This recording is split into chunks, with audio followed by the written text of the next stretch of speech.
Hello everyone, thanks for joining us here on Horizon. I'm Rob McClendon. Well, as a nation, healthcare spending is more than 10 times what it was back in the 1980s. And chances are, you don't feel 10 times better.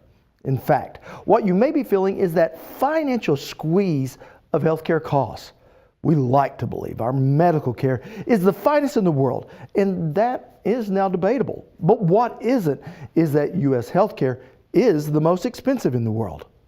Americans spent over $3.3 trillion in healthcare in 2016, which works out to over $10,000 a person for every man, woman, and child in the United States.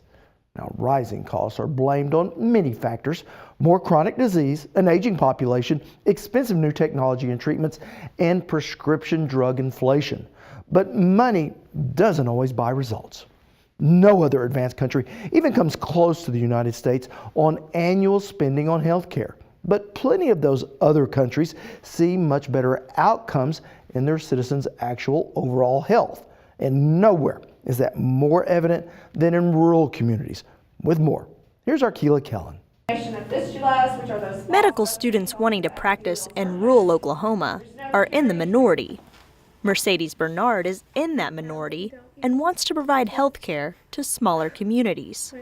I'm from Granite, Oklahoma. The population is a little over 1,500. I graduated with 22 in my high school, and I'm in love with rural Oklahoma. I never thought in a million years that I'd want to go back, and then you get to Tulsa, and it's big city living, and it's not for me. It turns out I miss the country girl at heart. Currently, Oklahoma ranks 43rd in the nation for meeting residents' medical needs, in part because of the shortage of rural physicians. Compared to other parts of the United States, we have less primary care physicians than most states. Casey Strum is the dean of the College of Osteopathic Medicine and says the school is focusing on producing more rural physicians.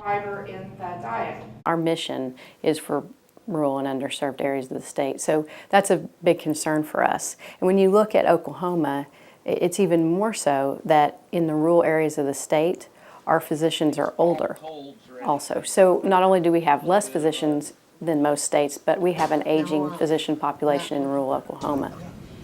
Approximately 20% of Oklahomans live in rural areas, but only 9% of state doctors practice there. We know we're not likely to train someone who's grown up in an urban community and expect them to go out and be comfortable practicing in rural Oklahoma. So that's really been our approach. It's somewhat different than the approach that we've taken to recruiting medical students in the past, but I think it's a critical piece for us to be successful and for us to help meet the needs of Oklahoma and our mission.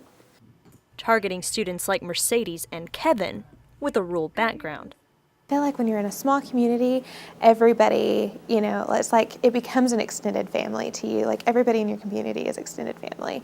And so I think that that's kind of why I'm drawn to returning back home. They had such an influential part in, me getting into medical school and just, providing a lot of support and a lot of encouragement. And so it's like, I kind of feel like I want to return back to my family and, give back a little bit. Check the periphery. Growing up in a small town, Kevin Johnson wants to return home where he can make a difference. I graduated with 13 people in my senior class, and one of the reasons I like rural medicine is, A, there's a need. There are no physicians in Johnston County, and seeing my family, growing up with limited access to health insurance and health coverage, there's such a need that I feel like I'm drawn to that area. It's comfortable, it's familiar. I feel like I could really, make an impact with my family and friends. But he knows it won't be easy working in an underserved area. It's challenging because you are the go-to person. You could be the only doctor within miles. So you have to keep track of your education, keep up your skills in all areas, and you never know what's going to come through the door. So to me, that's very exciting and challenging. Another one. Blow it out. But it takes more than just desire to improve rural healthcare outcomes. When we return, we look at a new program called ECHO.